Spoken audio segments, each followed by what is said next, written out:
നമസ്കാരം. എല്ലാവർക്കും നമ്മുടെ വിശുദ്ധ നാട് തീർത്ഥാടന പരമ്പരയിലെ ഒരു പുതിയ എപ്പിസോഡിലേക്ക് ഏറ്റവും ഹൃദ്യമായ സ്വാഗതം.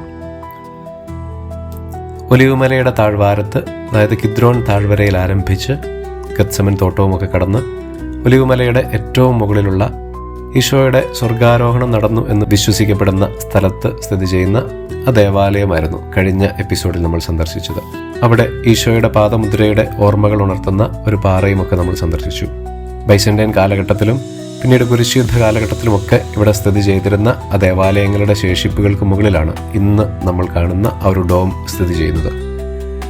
ഇവിടെ നിന്ന് നമ്മൾ ഇന്ന് യാത്ര ചെയ്യുന്നത് ഏകദേശം 1 കിലോമീറ്റർ മാത്രം അകലെയുള്ള മറ്റൊരു ദേവാലയത്തിലേക്കാണ്. ഈശോയുടെ രക്ഷാകര ചരിത്രവുമായി ബന്ധപ്പെട്ട വളരെ പ്രാധാന്യമുള്ള മറ്റൊരു ദേവാലയം.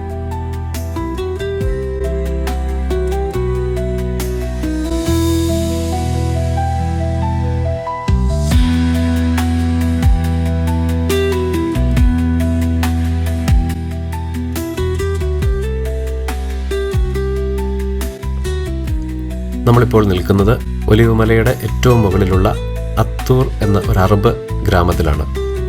എന്നാൽ ഇതിൻ്റെ പേര് ഈശോയുടെ കാലഘട്ടത്തിൽ ബേത്ഫഗെ എന്നായിരുന്നു. മത്തായിയുടെ സുവിശേഷം 21-ാം അധ്യായം 1-ാം തിരുവചനത്തിൽ ഈശോയുടെ ജെറുസലേമിലേക്കുള്ള രാജകീയ പ്രവേശനം വിവരിക്കുന്നുണ്ട്. അവർ ജെറുസലേമിനെ സമീപിക്കവേ ഒലിവുമലയ്ക്കരികെയുള്ള ബേത്ഫഗയിലെത്തി. അവിടെ നിന്നാണ് ഈശോയുടെ രാജകീയമായ ജെറുസലേം പ്രവേശനത്തിൻ്റെ യാത്ര ആരംഭിക്കുന്നത്. മത്തായിയുടെയും മർക്കോസിൻ്റെയും ലൂക്കായുടെയും യോഹന്നാൻ്റെയും സുവിശേഷങ്ങളിൽ കാണുന്ന വിവരണമാണത്. അതിൽ മത്തായിയുടെ സുവിശേഷത്തിൽ ബേത്ഫഗെ എന്ന പേര് മാത്രമാണ് കാണുന്നതെങ്കിൽ മർക്കോസിൻ്റെയും ലൂക്കായുടെയും സുവിശേഷങ്ങളിൽ ബേത്ഫഗെ, ബഥാനിയ എന്നീ 2 ഗ്രാമങ്ങൾക്കടുത്തെത്തിയപ്പോഴാണ് ഈശോ ശിഷ്യന്മാരെ അയക്കുന്നതെന്ന് കാണുന്നുണ്ട്. ബഥാനിയ നമുക്കറിയാം ഈശോയുടെ സ്നേഹിതനായിരുന്ന ലാസറിൻ്റെയും മർത്തായുടെയും മറിയത്തിൻ്റെയും ഭവനം സ്ഥിതി ചെയ്തിരുന്ന ഗ്രാമമാണ്. അവിടെ വെച്ചാണ് ഈശോ ലാസറിനെ ഉയർപ്പിക്കുന്നതുമൊക്കെ.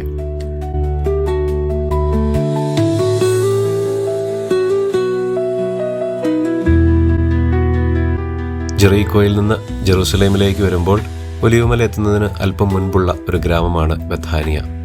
അതും കടന്ന് വീണ്ടും മുന്നോട്ട് പോകുമ്പോൾ ഒലിവുമലയോട് തൊട്ട് ചേർന്നുള്ള മറ്റൊരു ഗ്രാമമാണ് ബേത്ഫഗെ. അവർ ജെറുസലേമിനെ സമീപിക്കവേ ഒലിവുമലയ്ക്കരികെയുള്ള ബേത്ഫഗയിലെത്തി.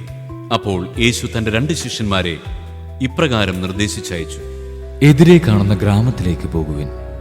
അവിടെ ഒരു കഴുതയെയും അടുത്ത് അതിന്റെ കുട്ടിയെയും കെട്ടിയിരിക്കുന്നത് ഉടനെ നിങ്ങൾ കാണും.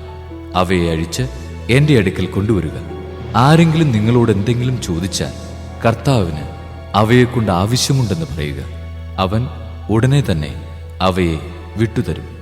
പ്രവാചകൻ വഴി പറയപ്പെട്ട വചനം പൂർത്തിയാകാനാണ് ഇത് സംഭവിച്ചത്. സിയോൻ പുത്രിയോട് പറയുക, ഇതാ നിന്റെ രാജാവ് വിനയാന്വിതനായി കഴുതയുടെയും കഴുതക്കുട്ടിയുടെയും പുറത്ത് നിന്റെ അടുത്തേക്ക് വരുന്നു. ശിഷ്യന്മാർ പോയി യേശു കൽപ്പിച്ചതുപോലെ ചെയ്തു. അവർ കഴുതയെയും കഴുതക്കുട്ടിയെയും കൊണ്ടുവന്ന് അവയുടെ മേൽ വസ്ത്രങ്ങൾ വിരിച്ചു. അവൻ കയറിയിരുന്നു. ജനക്കൂട്ടത്തിൽ വളരെ പേർ വഴിയിൽ തങ്ങളുടെ വസ്ത്രങ്ങൾ വിരിച്ചു. മറ്റു ചിലരാകട്ടെ വൃക്ഷങ്ങളിൽ നിന്ന് ചില്ലകൾ മുറിച്ച് വഴിയിൽ നിർത്തി. യേശുവിന് മുൻപിലും പിമ്പിലും നടന്നിരുന്ന ജനങ്ങൾ ആർത്തു വിളിച്ചു, ദാവീദിന്റെ പുത്രന് ഹോസാന, കർത്താവിന്റെ നാമത്തിൽ വരുന്നവൻ അനുഗ്രഹീതൻ, ഉന്നതങ്ങളിൽ ഹോസാന. അവൻ ജെറുസലേമിൽ പ്രവേശിച്ചപ്പോൾ നഗരം മുഴുവൻ ഇളകി വശാൻ. ആരാണിവൻ എന്ന് ചോദിച്ചു. ജനക്കൂട്ടം പറഞ്ഞു, ഇവൻ ഗലീലയിലെ നസറത്തിൽ നിന്നുള്ള പ്രവാചകനായ യേശുവാണ്. ഈശോയുടെ രാജകീയമായ ആ ജെറുസലേം പ്രവേശനത്തെ അനുസ്മരിച്ചുകൊണ്ട് 2000 വർഷങ്ങൾക്കിപ്പുറം ഇന്നും ബേത്ഫഗയിൽ ആരംഭിച്ച് ഒലിവുമല ഇറങ്ങി പഴയ ജെറുസലേം ദേവാലയത്തിനടുത്ത് അജകവാടത്തോട് ചേർന്ന് ബെത്സെദ എന്ന കുളമുണ്ടായിരുന്ന ആ സ്ഥലം വരെ ആയിരക്കണക്കിന് വിശ്വാസികളാണ് ഓരോ ഓശാന ഞായറാഴ്ചയും കുരുത്തോല പ്രദക്ഷിണമായി നടന്നിറങ്ങുന്നത്.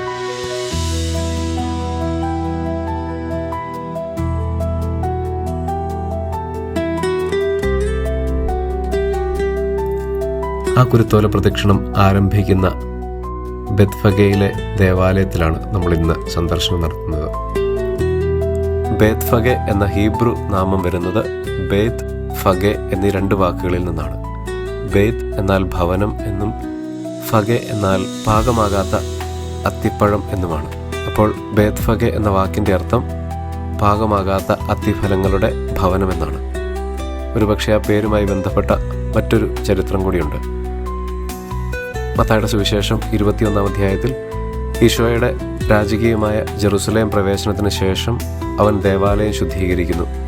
അത് കഴിഞ്ഞ് അന്ന് വൈകുന്നേരം തിരികെ ബഥാനിയയിൽ പോയി അവിടെ താമസിക്കുന്നു. പിറ്റേ ദിവസം പ്രഭാതത്തിൽ ബഥാനിയയിൽ നിന്ന് വീണ്ടും ജെറുസലേമിലേക്ക് വരുന്ന വഴിയിൽ വെച്ചാണ് ഈശോ അത്തിവൃക്ഷത്തെ ശപിക്കുന്നതും അത് ഉണങ്ങിപ്പോകുന്നതും.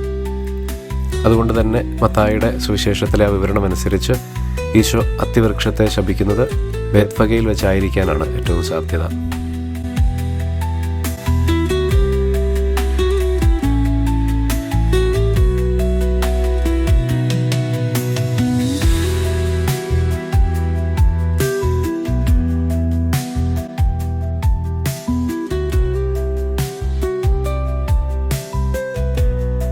ബഥാനിയ, ബേത്ഫഗെ എന്നീ ഗ്രാമങ്ങളുമായി ബന്ധപ്പെട്ട ബൈബിൾ ഭാഗങ്ങളാണ് ഈ ദേവാലയത്തിലുടനീളം ചിത്രീകരിച്ചിട്ടുള്ളത്. അൾത്താരയുടെ തൊട്ടുമുകളിലായി ഈശോയുടെ രാജകീയമായ ജെറുസലേം പ്രവേശനത്തിൻ്റെ ദൃശ്യം നമുക്ക് കാണാം. ദേവാലയത്തിൻ്റെ ഇരുവശങ്ങളിലുമുള്ള ഭിത്തികളിലായി ഈശോയുടെ നിർദ്ദേശമനുസരിച്ച് കഴുതയും കഴുതക്കുട്ടിയുമായി വരുന്ന ശിഷ്യന്മാരുടെയും ഓശാന പാടി ഈശോയെ എതിരേൽക്കുന്ന ജനക്കൂട്ടത്തിൻ്റെയും ബഥാനിയയോട് ചേർന്ന് ലാസറിനെ ഉയർപ്പിക്കുന്നതിൻ്റെയും ഒക്കെ ചിത്രങ്ങളും അതുമായി ബന്ധപ്പെട്ട എഴുത്തുകളും നമുക്ക് കാണാം.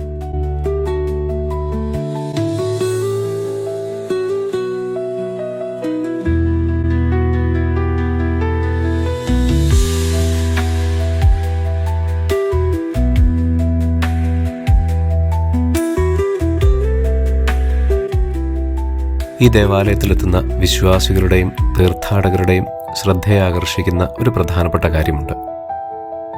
അൾത്താരയുടെ മുൻപിലായി ഇടതുവശത്ത് പ്രത്യേകം സജ്ജമാക്കിയിരിക്കുന്ന ചതുരാകൃതിയിലുള്ള ഒരു വലിയ കല്ല് നമുക്ക് കാണാം.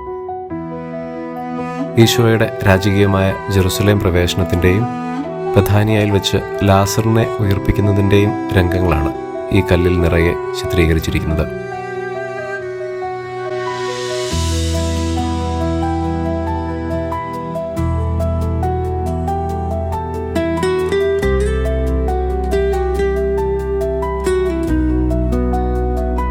അതോടൊപ്പം ബേത്ഫഗെ എന്ന പേരും ഈ കല്ലിൽ ആലേഖനം ചെയ്തിരിക്കുന്നത് നമുക്ക് കാണാം.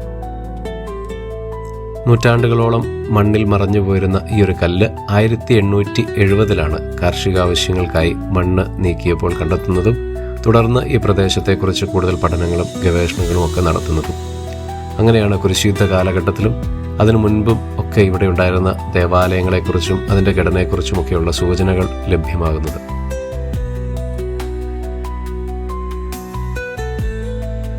8-ാം നൂറ്റാണ്ടിൻ്റെ അവസാന കാലഘട്ടം മുതലുള്ള ചില തീർത്ഥാടകരുടെ എഴുത്തുകളിൽ ഈ കല്ലിനെക്കുറിച്ചുള്ള വിവരണങ്ങളുണ്ട്.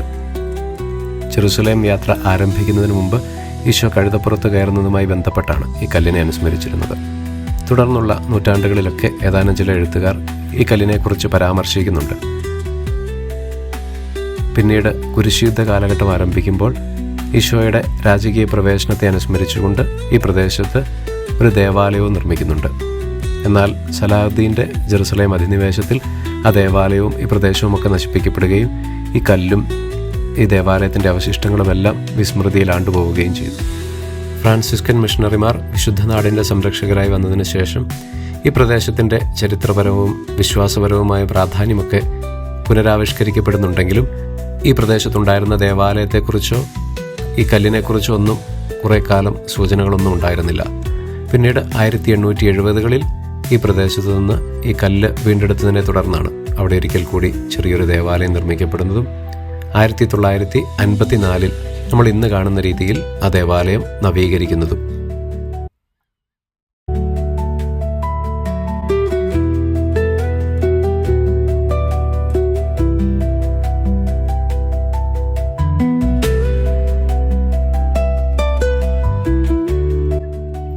കുരിശുയുദ്ധകാലത്ത് ഇവിടെ ഉണ്ടായിരുന്ന ആ ദേവാലയത്തിൻ്റെ അതേ ഫൗണ്ടേഷന് മുകളിൽ തന്നെയാണ് ഇന്നത്തെ ഈ ദേവാലയം പുനർനിർമ്മിച്ചിരിക്കുന്നതും.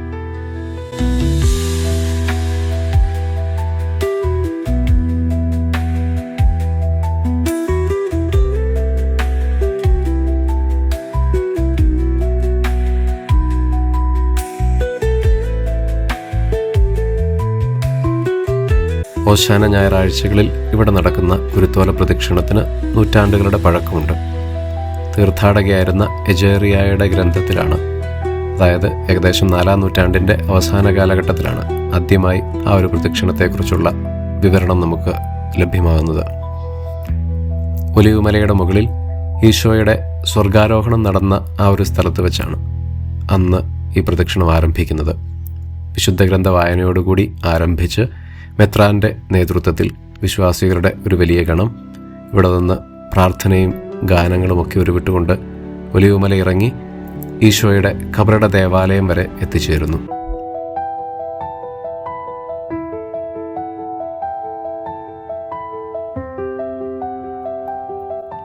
പിന്നീട് ഏകദേശം 8-ാം നൂറ്റാണ്ടിലൊക്കെയുള്ള ചില എഴുത്തുകളിലാണ് ഒലിവുമലയുടെ മുകളിൽ നിന്ന് അല്പം മാറി ഈശോയുടെ കഴുതപ്പുറത്തുള്ള രാജകീയമായ ജെറുസലേം പ്രവേശനത്തെ അനുസ്മരിപ്പിക്കുന്ന ആ കല്ലിൻ്റെ സാന്നിധ്യവും അവിടെ നിന്ന് എല്ലാ ഓശാന ഞായറാഴ്ചയും വിശ്വാസികൾ നടത്തുന്ന ആഘോഷപൂർവമായ കുരുത്തോല പ്രദക്ഷിണത്തെയും കുറിച്ചൊക്കെയുള്ള സൂചനകൾ പിന്നീട് നമ്മൾ കാണുന്നത്.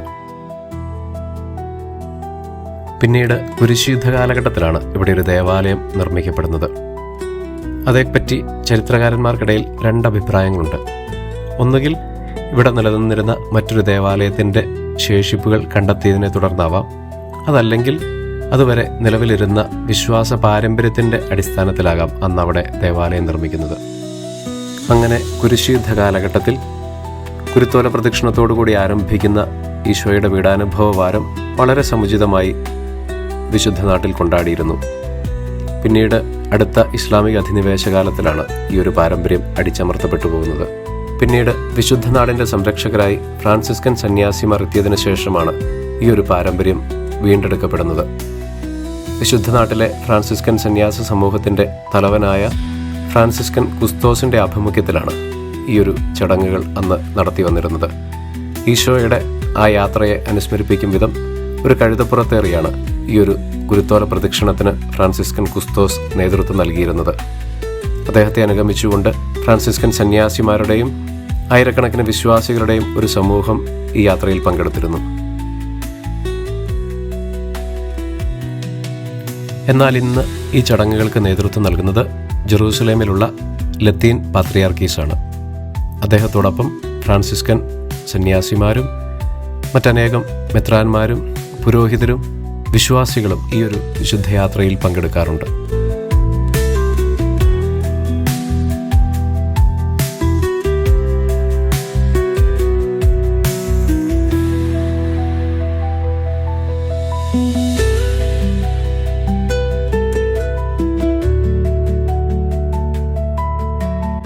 പഠനാവശ്യങ്ങൾക്കും ജോലിക്കുമൊക്കെയായി ഇസ്രായേലിലെത്തിയിട്ടുള്ള മലയാളികളും മറ്റിതര ഇന്ത്യൻ സംസ്ഥാനങ്ങളിൽ നിന്നുള്ളവരും ഒന്നിച്ച് വിശുദ്ധവാരത്തിൻ്റെ ആരംഭത്തിൽ വളരെ ആഘോഷമായി ബെത്ഫഗയിൽ നിന്ന് ആരംഭിക്കുന്ന ഈ ഒരു പ്രദക്ഷിണം എല്ലാ വർഷവും നടത്താറുണ്ട്.